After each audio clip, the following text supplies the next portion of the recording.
छोड़ देले तब एको पैसा के नहीं दान होला।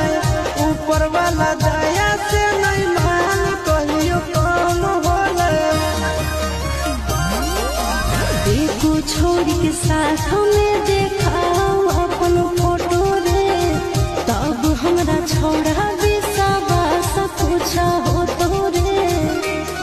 आगे छोड़ने से बतियाई के हमर मन भरल रहे। तोरा जैसन मान हमारा एगो